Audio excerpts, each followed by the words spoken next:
How to stop feeling lonely and escape the emotional eating cycle. When you no longer believe that eating will save your life when you feel exhausted or overwhelmed or lonely, you will stop. When you believe in yourself more than you believe in food, you will stop using food as if it were your only chance at not falling apart. Janine Roth. I used to eat because I was lonely.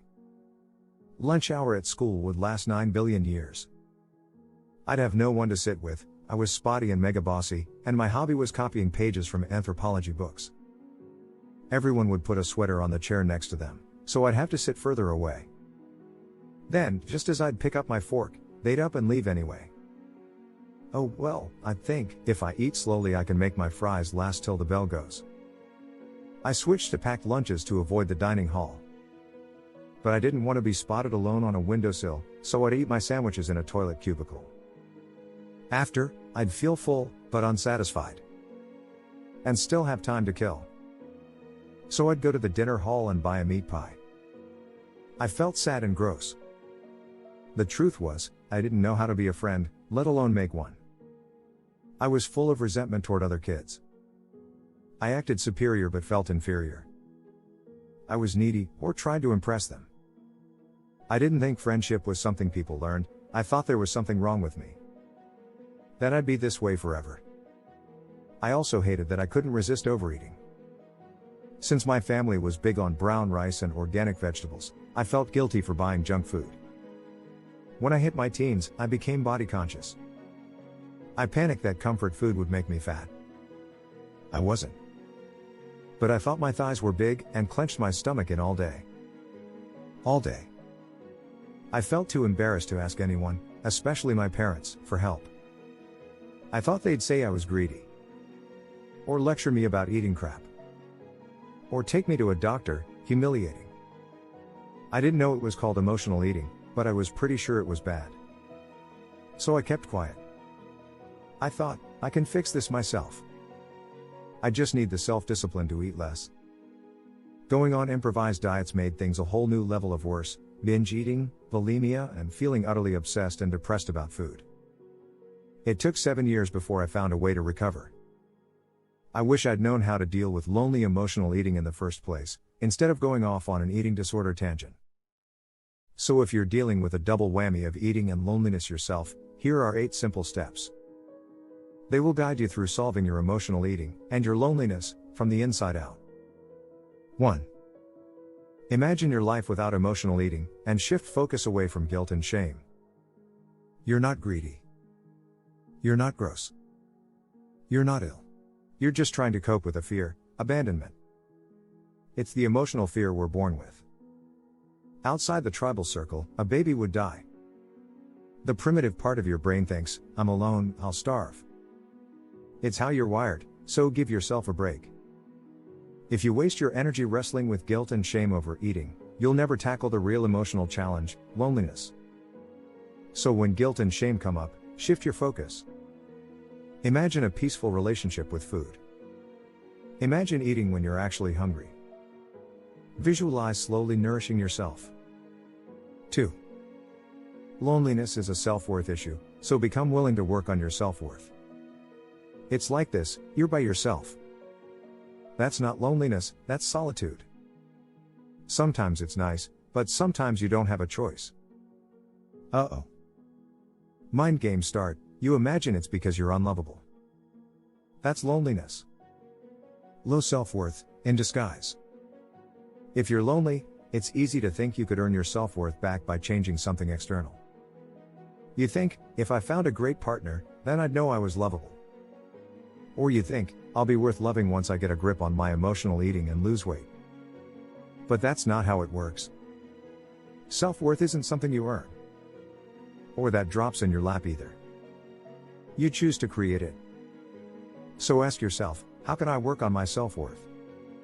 Don't worry if you don't know yet. Some ideas are coming up. 3. Spend some quality time with yourself. Are you enjoying your time by yourself? Or just watching TV? Imagine you treated a child the way you treat yourself on a too tired evening. Browsing Facebook when they say, play with me. Sending them to the fridge to scavenge instead of cooking dinner. binge watching Netflix instead of putting them to bed when they're tired. They'd feel hurt and start believing they weren't worth spending time with. They'd also start misbehaving wildly to get your attention. The same is true for how you feel about yourself. When we ignore our inner selves, we start to believe we are worthless, and an emotional eating crisis is a great way for our heart and soul to grab our attention. Spend some quality time with yourself. Take yourself on a date, just you and you. Play, build a go-kart, paint your room, be in your body, move, bathe, meditate, or relax, read, whistle, sit in nature. Self-worth grows as you self-connect, so every little counts. 4. Create thoughts that give an inkling of self-worth. When I was rock bottom with food and loneliness, my thoughts were dominated by failure, being a victim, and believing change was impossible. Stuff like I'm gonna be lonely forever, and I hate my body, I hate myself for eating, and I'm too pathetic to stop. 3 positive thoughts in particular helped me out of my pit. They didn't tell me directly I was worthy or fabulous. Saying anything saccharine about my life would have felt like gloss painting a turd. They just implied a basic level of self-worth. They were, I'm part of life unfolding. I'm not in a vacuum. Even though I feel totally dissociated and alone, I'm still participating in life on the planet. I really care about my body. I'm upset I overate again. But I couldn't get upset if I were indifferent. So on some level, I must care. And things are already changing. Repeating this phrase is a positive action. So maybe I won't always be like this. Find one thought that implies you aren't your worst fears. That makes you feel worthy-ish. Then repeat it like you're being paid a piece rate to do so. 5. Explore how you've created loneliness. Try this, it's funny. Imagine someone wants to master the art of loneliness. Lucky for them, you've honed the perfect system.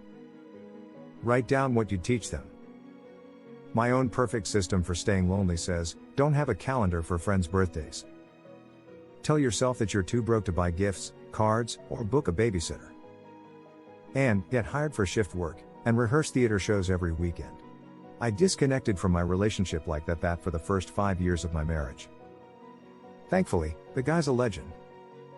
The point is, I thought loneliness happened to me. But I make myself lonely, when I don't need to be. Years after my school days are behind me, I lead myself back to that painful yet familiar place. It's called a comfort zone. It doesn't mean it's your fault you're lonely. This isn't about blame. This is actually good news. If you're doing it, you can undo it. 6. List everything that your loneliness buys you. An excuse not to face trust issues? A reason to avoid intimacy? A cover for social anxiety? I know it's not obvious that loneliness has advantages, but sometimes it's a way to avoid something even more scary or painful. Me? Loneliness excuses me from owning my introvert personality. Intimacy makes me feel vulnerable, and rejection scares the crap out of me. These hidden benefits to your loneliness are called payoffs. It pays off to explore them. Because they're the reason you're creating loneliness, even though it hurts. 7. Explore the ripple effect of loneliness in your life. You'd expect loneliness to make you shy at parties, or reluctant to date. But has it changed you in other ways? Unhealthy self-reliance has made me a nightmare to cook with. And low self-worth has taken its toll on my financial outlook. Clean out your worldview. Defy your loneliness-inspired beliefs about what you can and can't do, like, ask someone to chop the mushrooms while you stir the risotto, or ask your boss for a raise. It's a great way to unvictim yourself. 8. Finally, when you've done all that inner work, break up your emotional eating habit. Habits well to each other. Drinking and smoking. Driving and talking to yourself in a variety of accents. Lonely emotional eating and? Break the links. Don't just say to yourself stop eating toast. Don't make any rules about what you eat. Instead, change how you eat. If you don't know how you eat, slow down. Notice what you do at each stage of your emotional eating habit, beforehand, during, after, where, when, with what planning. Do any part of your habit differently. Say you eat 10 slices of buttered toast and jam in front of the TV each evening. Buy different butter that you don't like so much. Put the TV, or the toaster, in the cellar. Create an eating area, keep the sofa for relaxing. Shop differently. Go out. Keep disrupting your habit, and it will eventually dissipate. Habit change takes patience, and sometimes repeated attempts too. But break up your habit from enough angles, and you'll eventually find you've replaced it with a way to enjoy food again. The way I think of it, addressing loneliness is 88% of the solution for emotional eating from loneliness. When I solved my eating struggles, I spent a couple of years of journaling and becoming aware of my beliefs, thoughts, and feelings. Then, only a month or two of habit change. I know a couple of years sounds really long. Perhaps it will take less time for you. The point is, this isn't a quick fix. Quick fixes rarely address the underlying issues. It's tempting to rush.